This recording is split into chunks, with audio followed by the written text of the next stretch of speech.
is going on, everyone? Welcome to College Football 27. It is finally here. It is finally dropped. I am loving the new menu screen with Big Red and WKU and all the Hilltopper awesomeness going on. But head coach Stevie Balls is back. The legend has returned, and it is finally time to deep dive into Dynasty, into NIL, everything that we're scared of. It's about to come to fruition, and we got to lock in. If you guys have saw by the thumbnail, this is going to be a challenge. We are taking the Kent State Golden Flashes to glory to make them a college football powerhouse. We did WKU in 25, we did North Texas in 26, and to complete all the primary colors, we are now going to do Kent State. So let's get right into this.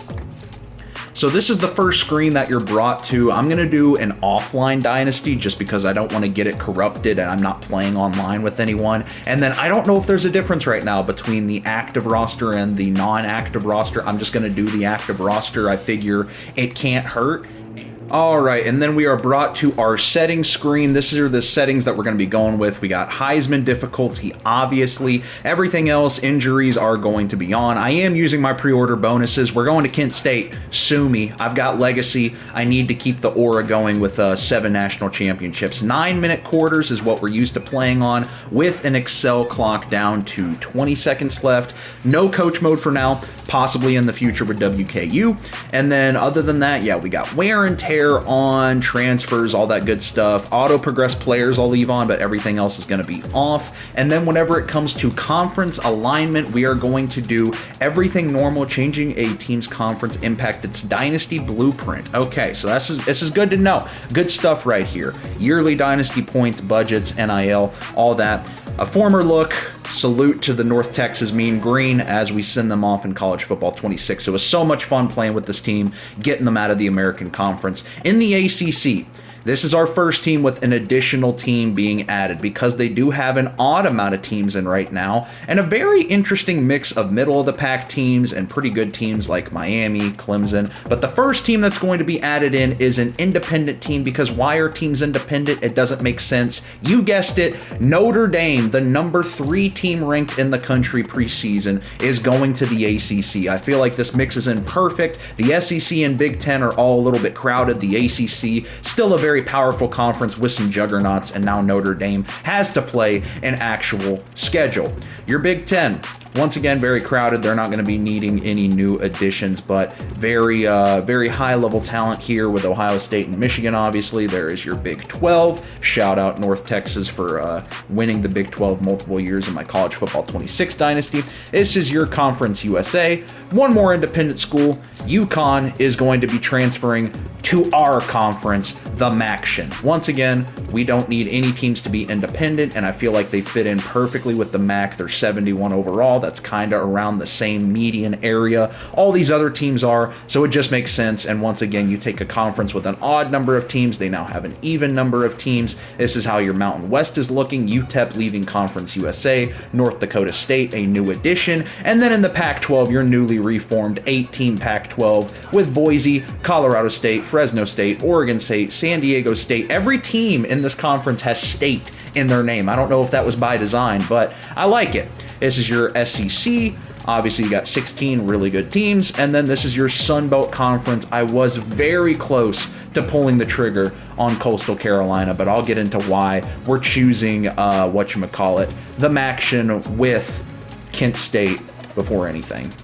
So these are the rules for the MAC conference right now. No divisions. I want to keep that. 8 conference games. That's pretty standard. We do have a championship game location at Ford Field, which I like. And right now, their protected opponents are off. I'm going to keep it off, but if we develop a rivalry with someone, I will definitely turn this on and then make sure we play them every season until we are out of the MAC conference. And now it is time. Kent State is a 0-star program with a 410 budget. We only have 105 points to spend right now. Now, the good thing is the difficulty of the job is high, but we do have a patient athletic director. Stadium capacity holds 25,000 people, founded in 1910. We're in Ohio school. Our pipeline's Ohio, Tidewater, Metro Atlanta. We do have rivals with Bowling Green and Akron, so maybe we could make those protected opponents in the future. And our best player is an 81 overall Wayne Harris, redshirt sophomore. We also have 2 seniors as well as a junior up there.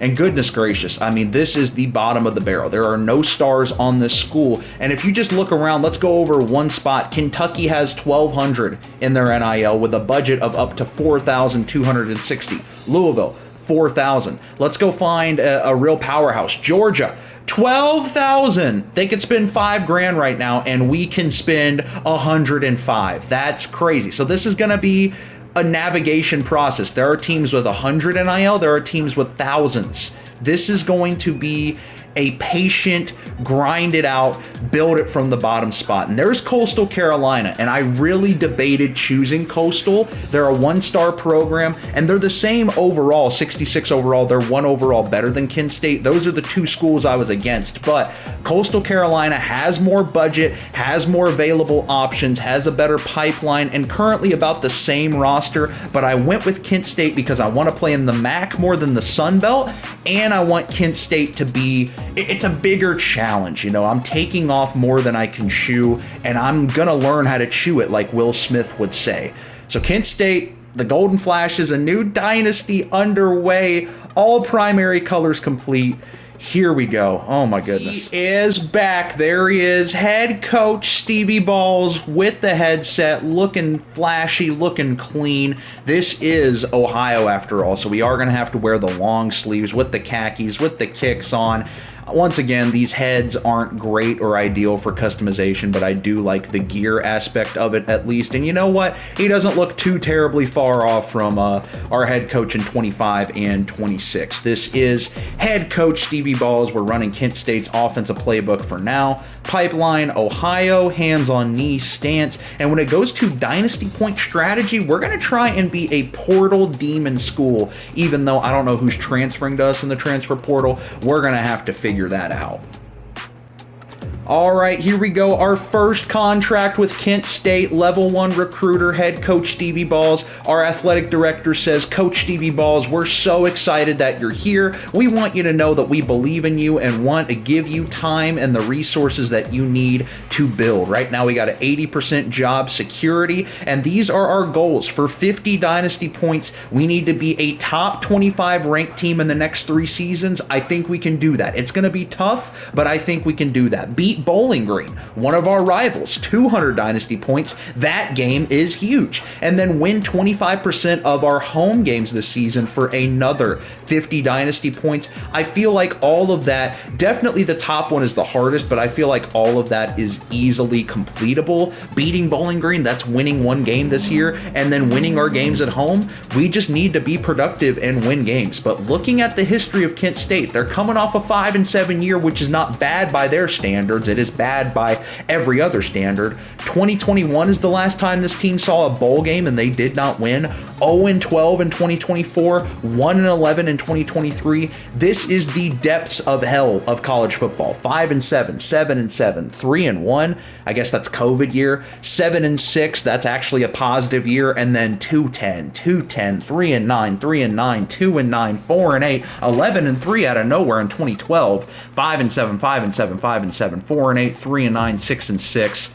You guys are going to remember this day for a long time. Head coach Stevie Balls is going to turn this school around. So we got Rainmaker for the pre-order stuff. Go to Coach Abilities. I'm not sure what this actually does. And here we go. We are here. We got 175. I think those are coach points, and then 105 NIL, which is literally nothing. Julian saying All-American here on the front screen, as well as Kawan Lacey, Bo Jackson, and Jeremiah Smith. So you guys know the rules. Week 1, Ohio State. At Ohio State, the #1 seed in the nation. 65 overall. You guys know the rules. I don't change the schedule in year 1. I keep it authentic. I made a meme about this. I didn't know this is actually our game. We're taking on Ohio State week 1, and then we turn around and take on South Carolina at South Carolina. Luckily, we get a Midwest school after that. UMass to open conference play, Ball State, Western Michigan, USF, UConn, new conference opponent. Sacramento State. There's our rival Bowling Green. Circle that game. Miami of Ohio. And then Buffalo. Oh my goodness. So this schedule is not the worst in the world once we get into conference play. I actually think we could look at a potential 10-2 year if we keep the ball rolling. Week 1 is going to be a beatdown, I would imagine. But we will rock with this for our year 1 schedule. Okay, so with Rainmaker, we get some advantages. You got Deal Maker for NIL offers, increased dynasty points from school grades, NIL offer impact of risk of leaving, and then increased dynasty points from ED expectations. I'm going to go ahead and max out all of these. I just feel like it's going to help us out in the long run. Anything that can get us some more points is a W in my mind. So we got Rainmaker maxed out. Obviously, the only thing unlocked right now is Recruiter, so I think we just dump the rest of our points into Recruiter right now. And that's going to start with quarterback every day of the week. We need a good, strong captain to lead the team, and it's going to take most of our points to get this all the way upgraded. We will have 25 left over, and we're going to look at receivers for this one. And I've got 10. Can I spend 10 on anything? It doesn't look like it, or maybe special teams? I'll just hold on to my points for now. So looking at our current coordinators, we got Clay Patterson, who is a scheme guru. Doesn't have much going for him other than that. He is an F Prestige, and then as well as Cherokee Valeria, an elite recruiter as well, who does have some good looks when it comes to other positions that should help us out a little bit. All right, this is our blueprint screen. This is what I've been scared of the entire time. We only have 105 NIL, so it's important to look at everything, which we literally have like no budget circle. 0% in NIL, 0% in facilities. Our staff is eating up most of our money, which we only get, what, 410 in our budget? And then NIL has got 145 when it comes to our other players that we are paying. And this is our budget overview. We have 105 that we have not spent, and I don't know if we are going to spend it anytime soon. And right now, our stadium or our facility is an F, and if we were to upgrade it, it would be 250 points. Let me tell you guys, we don't have 250 points. We could get some better equipment for athletic facility grade, increase longevity, reduce wear and tear, reduce season health, but once again, I feel like we just need to hold on to our points for now. All right, we are in the big bad recruiting board, and here we go. So far, only 1 stars on the board, which I guess is to be expected. You can't offer anyone at this point. We're just using our 250 hours to scout. That is crazy. The good news is that I've only seen 1 guy that requires any NIL up to this point, and I would imagine it's probably going to be a while before we are playing or paying guys out of high school to come play for us. We're probably going to have to pay them to stay if they are productive. But let me just see, is anyone on our recommended page above a 1 star? We've got 2 stars, and are any of them even interested in us? It does not look like it. Okay. What about 5 stars? Who is, are any of these? I mean, I guess we don't, yep, we can't afford to offer any of these guys, and then that's just recommended. What about who's looking like the most expensive recommended guy? Any of them 50? And yeah, so it looks like we're going to get some help with our little recruiting board and just not being able to pay anyone. Nice. So here's the good news. We got some good news and we got some bad news. The good news is Drew DeShields, our starting quarterback this year, is a junior with a deal breaker of playing time. And here's the thing. He's going to start. He's the starter. So we don't have to worry about him leaving, hopefully, for the next 2 years. And I'm not sure if we're even paying him NIL. But he looks pretty funny. I like Drew DeShields. He's got some pretty solid stats. But looking at the rest of our roster, I just want you guys to look at the deal breaker. Drew DeShields, he's fine. Our backups, no. Running backs, no. Receiving, no. Tight end, guards, tackles, everyone's going to leave in the offseason. Everyone is going to transfer. And yeah, so we're kind of scouting for everything, but quarterback, I don't think we have to be desperate on. Obviously, we want a quarterback of the future that's going to help turn around this program, but we also want to make sure we fill in our defense and offensive line and skill positions. So let's get into some scouting.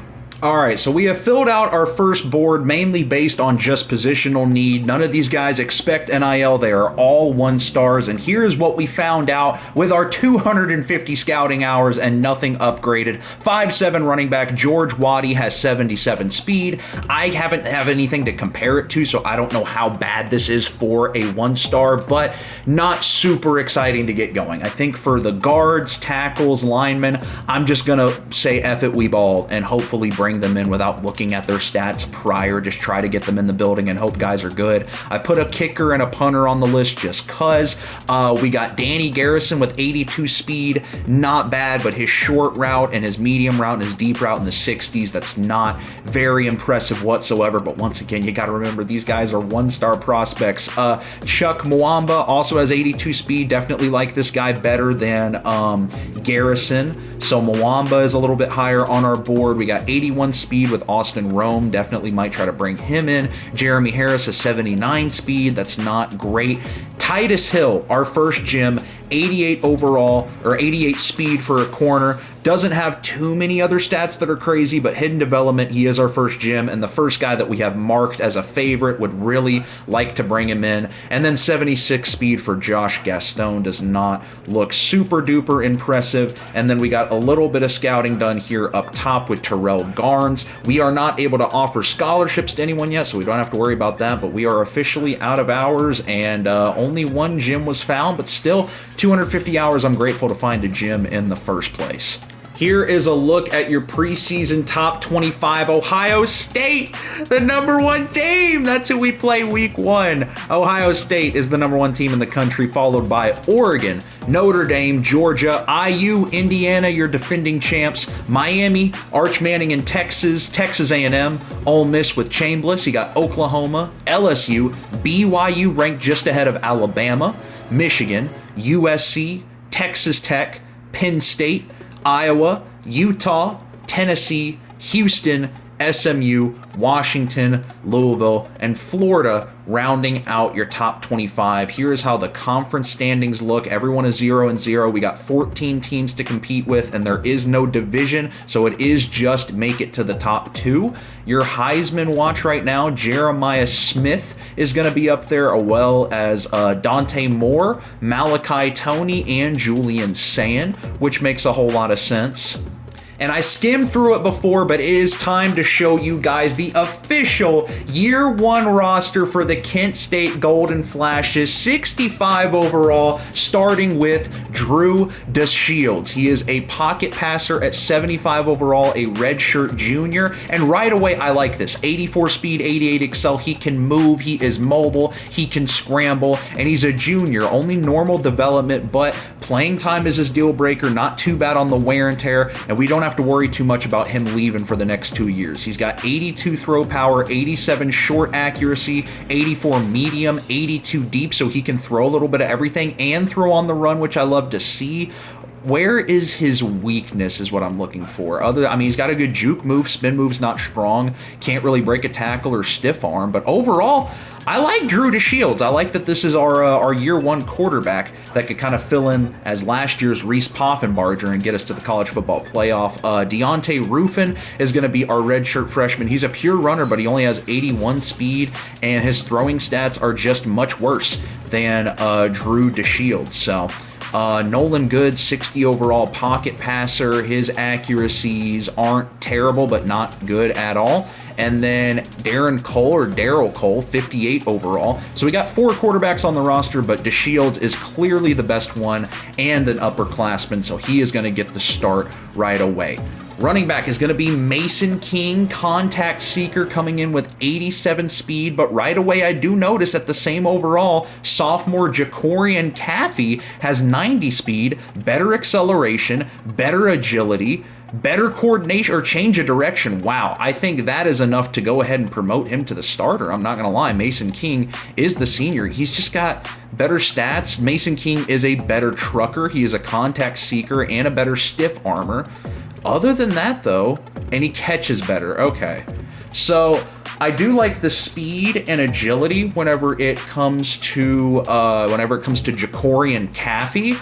Mason King, though, definitely better in the passing game and a contact seeker, and he does have seniority. And then at 71 overall, Desmond Baldwin, a little bit slower with 86 speed, and Donovan Delaney Jr., 86 speed as well. I like Caffey. What is this guy's deal breaker? Brand exposure. So either way, this guy's probably going to transfer, and I like his speed and agility. I'm going to start him over the senior, but I expect both these guys to get reps, and Mason King can definitely be more of like a goal line back is what I'm thinking right now.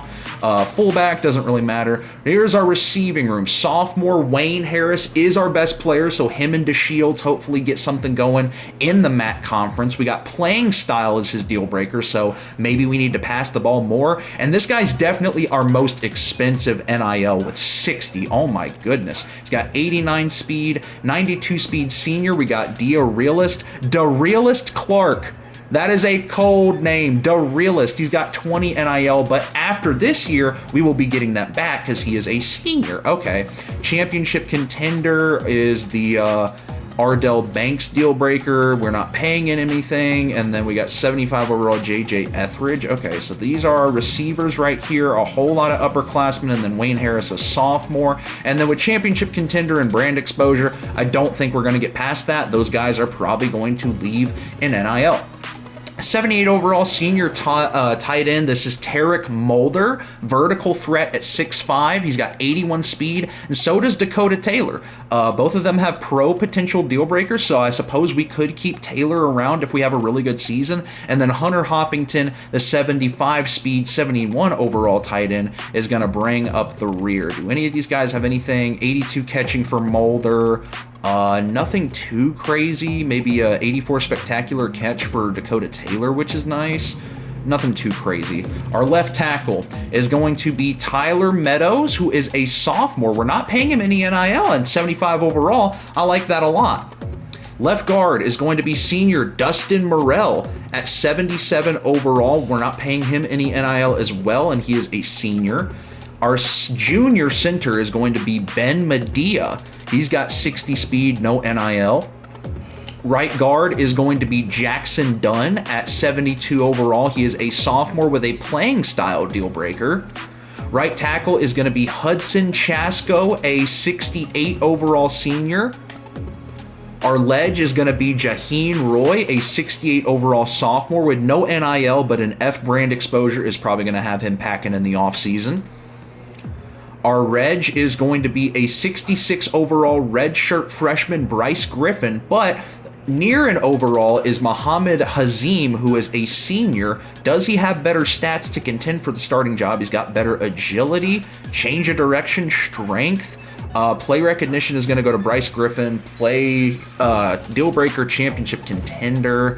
He might be out of here soon. Finesse moves. We'll start Bryce for now. But Hazim might see the field a little bit. Or Antonio Bigotti. Defensive tackle is going to be senior Thomas Aiden. No NIL. He's got 75 overall, 71 speed, whole lot of strength. And then we've got sophomore, 68 overall Josu Cordoba, who is close to having his playing style deal breaker met. So maybe we could get him to stick around, as well as Aiden Burgess at 67 overall. Our Sam linebacker is a junior, Samaj Bridgman, 72 overall thumper, no NIL in pay, and his play styling deal breaker has already been met, which is nice to see. Our Mike linebacker is going to be Rocco Nickel, who is a senior, 6'5", 245 pounds. Our Will linebacker is a 67 overall junior, pro potential playmaking. It's going to be Hayden Dawaher, who is probably going to leave in the offseason. Our corner room is not great. Senior, 74 overall, 86 speed for Atiq Muhammad. Davion Pritchard, the sophomore, has a pro potential deal breaker. We could get him to stay with a good season. And then brand exposure, probably going to see Angelo Stockwell leave at the end of this season. Derek Jackson III is going to be a sophomore with a pro potential deal breaker. Maybe we could get him to stick around. And our starting strong safety is going to be Joel Cordoba, who is a sophomore with no NIL, pretty decent speed, and a pro potential deal breaker as well. Our kicker is going to be Sean Leonard, who is a... Sorry guys, my mic plugged out, but Sean Leonard is a senior or a freshman redshirt kicker who has better kick accuracy and kick power than Eli Tucker. And we have 3 kickers on this roster, but they go in descending order from freshman, sophomore, junior, and I hope the junior never sees the field, because the only way he would in Nathan Wentz is if our first 2 were to get injured, but he just does not compare to them in terms of the power and the stats. And we have one punter, a redshirt freshman who is a 70 overall, Jake Stockel, who actually has pretty surprising power. I'm excited to use him and his beautiful mustache. That is going to be your year 1 roster. And finally, something I always forget to include, but I love doing. We got some captains to award for year 1, starting with Wayne Harris, our best, highest overall player, the sophomore, our most expensive player as well with NIL, is going to start off your captains, joining by Darius Clark, coolest name in the game. He's probably going to transfer. Good thing he is a senior. That is going to be 2 receivers to start off our captains. Drew DeShields, you had to know it was coming. He is our junior quarterback with a little bit of mobility and hopefully one of the leaders, the leader of this team. Our next captain is going to be Dustin Morrell, who is our 4th highest rated player. He is a senior left guard, powerhouse. He weighs 290 pounds, a 2-star senior, will be another captain, and joined by Ardell Banks, who is going to make one of our wide receiver trios, all of them captains, which I think is cool for them and DeShields to all have captain badges. And as we would round out, our final one is Tarek Mulder, who is the senior tight end, and these are actually our 6 highest overall rated players. So it makes sense why we awarded them the captain badges, which I always love doing. As we get deeper into the dynasty, we're going to have more personalities and more leadership get expressed, but that is going to be it. We've got a long road ahead of us, very little NIL to work with, and this is going to be a challenge. Ohio State week 0 is going to be bad. But that is going to be it for the video, guys. College Football 27 is here. I am hyped. That is a look into the intro of year 1 of the Kent State dynasty. I got to get used to saying that. But if you guys are new around here, be sure to leave a like and subscribe if you guys like this kind of dynasty content, where we are going to take the golden flashes from the MAC, hopefully to the Big Ten one day, and hopefully a national champion. We're going to be uploading these like crazy, so you guys stay tuned, turn on those post notifications, and I will catch you on the next one. Have a great day.